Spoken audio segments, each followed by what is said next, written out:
Because the last laps were very tough, I think. Yeah, at one side I have to catch the guys in front, but then on the other side there was a guy behind me who had to block at the same time.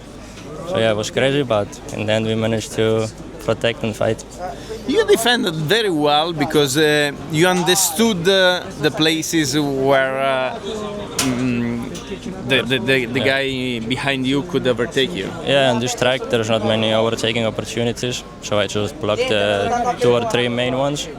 And after just continue my race, and then when the corner arrived again block. So yeah, but in the end was okay.